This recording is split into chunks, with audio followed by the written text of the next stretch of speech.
राधे राधे। आज आप सुनेंगे छठ माता की कहानी। एक बार एक बूढ़ी माँ अपने बेटे, बहू तथा पोते के साथ रहती थी। बूढ़ी माँ के घर में किसी चीज़ की कोई कमी नहीं थी। वह छठ माता की परम भक्त थी तथा हर साल छठ पूजा का व्रत बड़ी श्रद्धा और भक्ति के साथ किया करती थी। बूढ़ी माँ की बहू आधुनिक सोच वाली औरत थी। उसे पूजा पाठ में कोई विश्वास नहीं था। जब कार्तिक मास की शुक्ल पक्ष की चतुर्थी आई, तब बूढ़ी माँ बहुत खुश थी, क्योंकि आज से छठ का 4 दिवसीय पावन पर्व शुरू हो रहा था।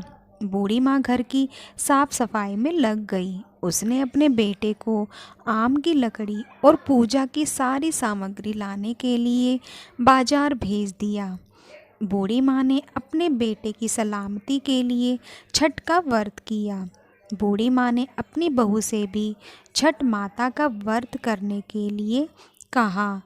तब बहू कहने लगी, यह सब बेकार की बातें हैं। मुझे इन सब में कोई विश्वास नहीं है, इससे क्या होगा। तब बूढ़ी माँ अपने बहू को छठ माता की महिमा बताते हुए एक पौराणिक कथा सुनाती हैं। बूढ़ी माँ बोली, बेटा, बहुत समय पहले की बात है। प्रियव्रत नाम के एक प्रसिद्ध राजा थे। उनके पिता का नाम था स्वयंभु मनु। प्रियव्रत बहुत सदाचारी और धार्मिक प्रवृत्ति के मनुष्य थे। विवाह के कई वर्षों बाद भी उन्हें कोई संतान नहीं हुई। तब ऋषि कश्यप जी ने उन्हें पुत्रेष्ठ यज्ञ करवाने की सलाह दी। राजा प्रियव्रत ने पूरे विधि विधान के साथ पुत्रेष्ठ यज्ञ का अनुष्ठान किया। पुत्रेष्ठ यज्ञ के प्रभाव से प्रियव्रत की पत्नी ने स्वर्ण के समान प्रभाव वाले एक सुंदर पुत्र को जन्म दिया, परंतु वह पुत्र मरा हुआ पैदा हुआ। राजा प्रियव्रत उस मृत बालक को लेकर शमशान गए और उस एकांत भूमि में पुत्र को छाती से चिपक कर रोने लगे। इतने में उन्हें वहां एक दिव्य विमान दिखाई पड़ा। शुद्ध स्फटिक मणि के समान चमकने वाला वह विमान मूल्य रत्नों से बना था। उसे विमान पर बैठी हुई मन को मुग्ध करने वाली एक परम सुंदरी देवी को राजा प्रियव्रत ने देखा। उन्हें सामने विराजमान देखकर राजा ने बालक को भूमि पर रख दिया और बड़े आदर के साथ उनकी पूजा और स्तुति की। वह देवी स्कंद भगवान की पत्नी षष्ठी देवी थी। उनका शांत विग्रह ग्रीष्मकालीन सूर्य के समान चमचमा रहा था।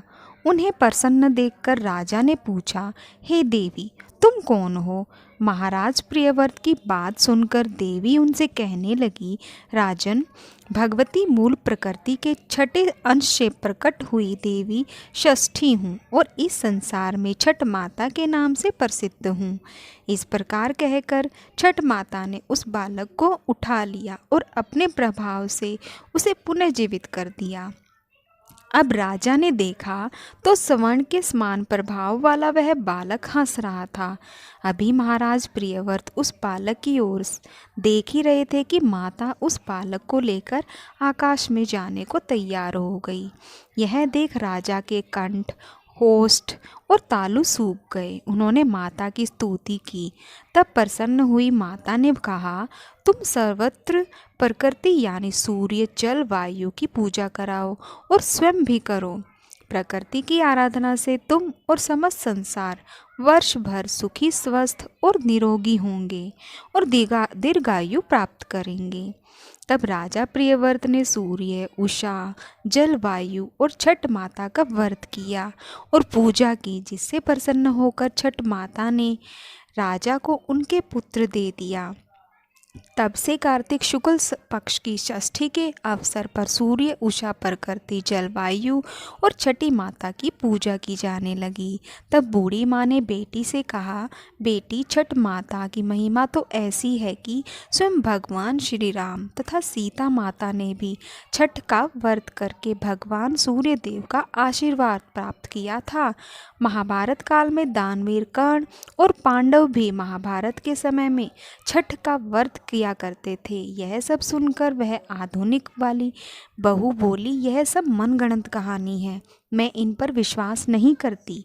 यह सुनकर बूढ़ी माँ छठ माता से क्षमा मांगने लगी और बहू को फिर से समझाने की कोशिश करती है कि बेटी, हजारों सालों से चली आ रही इस परंपरा का मजाक मत उड़ाओ तथा तुम भी मेरे पोते की दीर्घायु के लिए छठ माता का पूजन करो।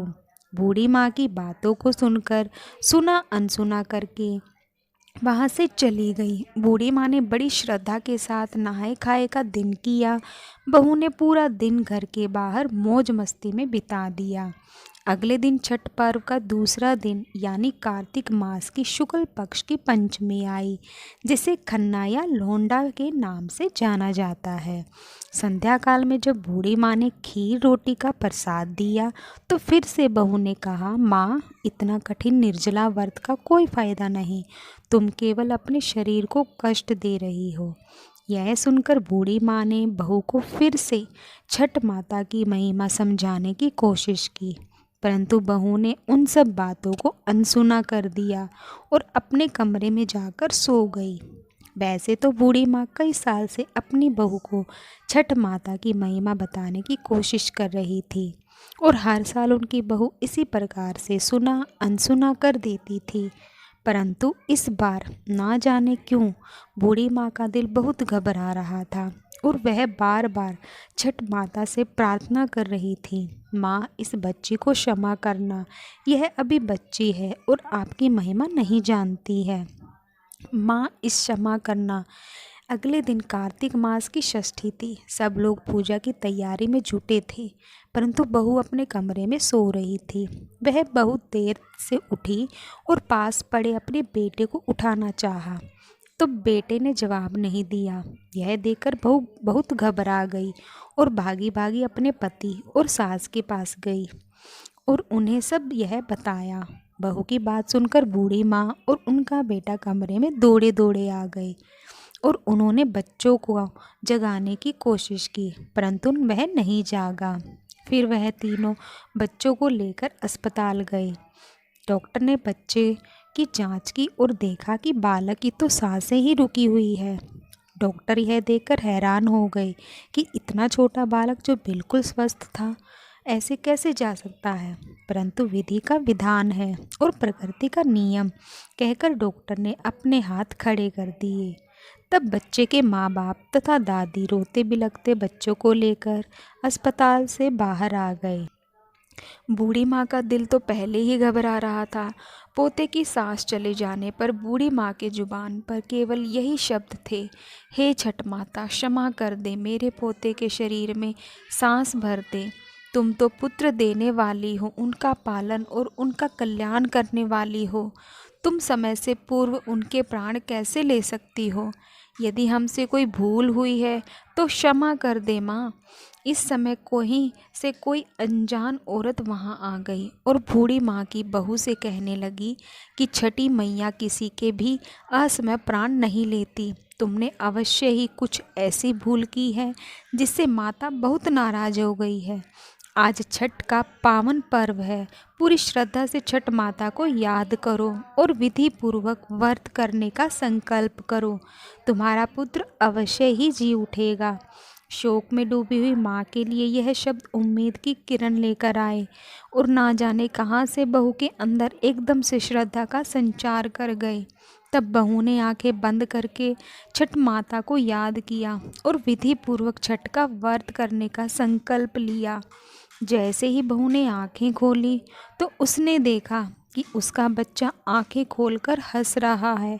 यह करिश्मा देखकर सब परिवार वाले और डॉक्टर आश्चर्यचकित हो गए। बच्चों को जीवित देखकर जैसे ही उस अनजान औरत को धन्यवाद करने के लिए सिर घुमाया तो देखा कि वहाँ कोई नहीं है। वह समझ गई क्यों साक्षात छठ माता ही थी जो उसे स्वयं इस व्रत की महिमा का ज्ञान कराने के लिए आई थी। उसके बाद बहू ने बूढ़ी माँ के साथ मिलकर पूरी श्रद्धा से पूजा की तैयारी की और शाम को घाट पर जाकर सूर्य देव को संध्या अर्घ और अगले दिन उषा अर्घ दिया। हे छठ माता, जैसे आपने अनजान बनकर बूढ़ी माँ के पोते की रक्षा की, वैसे सबके पोते की रक्षा करना।